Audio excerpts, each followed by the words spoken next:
Well, hello all. Today I'm hoping to turn this old washing machine, Hitachi upright washing machine, into a potter's wheel. That's how it turns. I cut this blue gum tree stump and mounted it on this pulley here.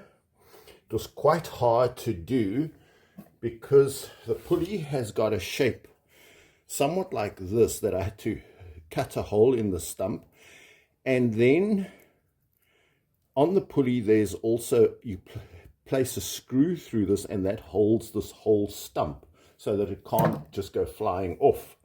Then I've made a foot pedal, and the foot pedal is basically just a break in the wire. I'm going to stick a sponge in here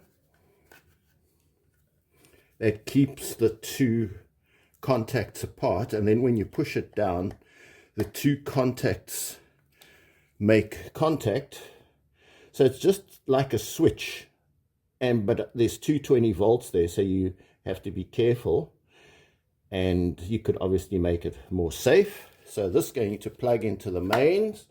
This is going to plug into the leads of our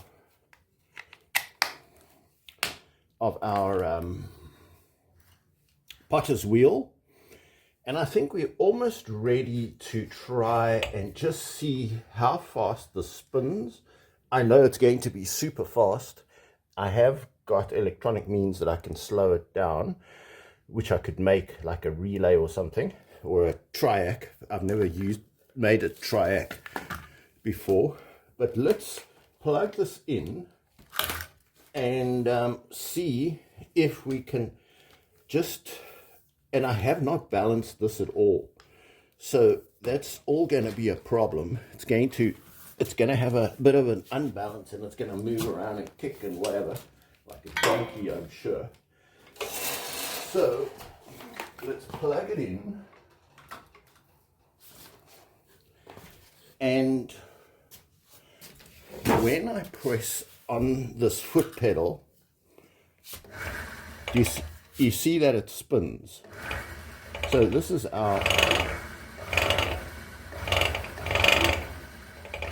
so it is spinning. I have not tried to balance this wheel at all. I'm hoping that when I put the clay on here, the clay will self-balance everything.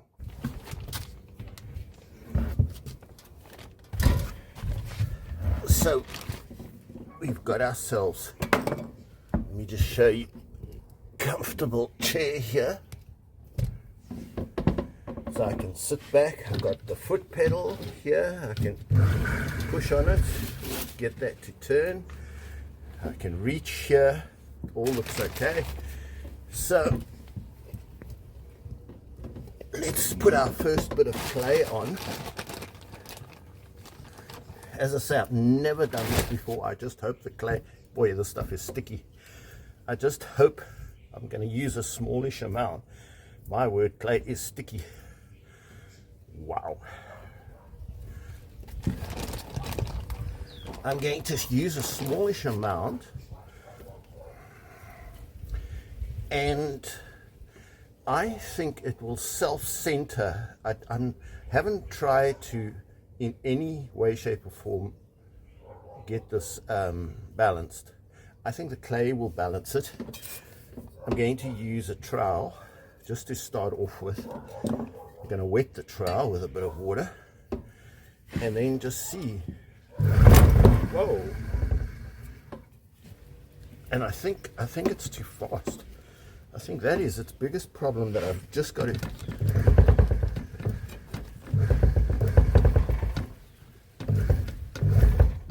just touch it.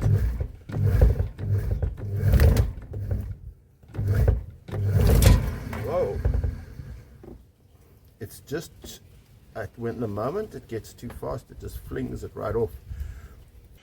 So now I've copied the code that I took off ChatGPT and I've placed it on Thonny, and I've saved it as pottery.py, but I'll save it as main.py, then it'll run all by itself. Even when the thing is not plugged in, and now the LED is flicking on for a quarter of a second every 2 seconds. So here is our Pi Pico, and if you look at the LED, it comes on for a quarter of a second, then it's off for 2 seconds. So the next thing I've done is I've added a transistor, 2N222 transistor, which is going to amplify the signal coming out of pin 16. So the next thing to do is we have a 6 DC volts, 250 volts AC. So these two leads here are going to be the ones we're going to put in place of the LED and the resistor. So that's the low voltage, that's the 6 volts. We've only got 5, and then we've got to find from these pins, we must find a combination using a ohm meter, which ones of those pins are normally open and which is normally closed, and then we're going to attach the 220 volts across the normally closed 2 pins of this. So let's do a test of that.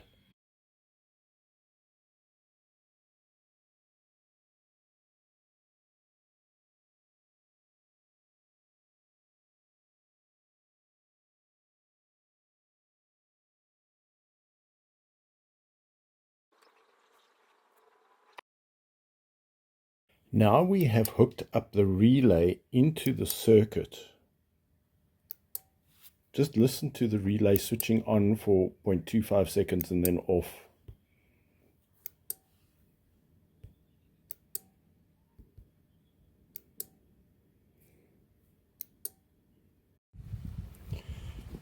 So I have opened up the foot pedal, and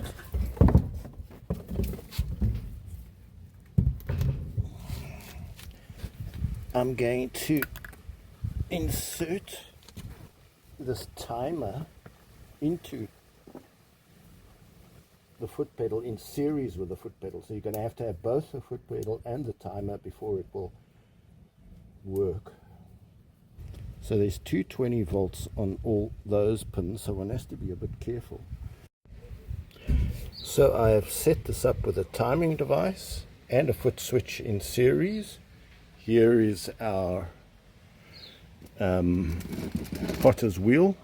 We're about to test it and see if it all works together. So here we've changed it 0.05 on and 1 second off, but that's still not going to cut it, so we're going to have to change that again.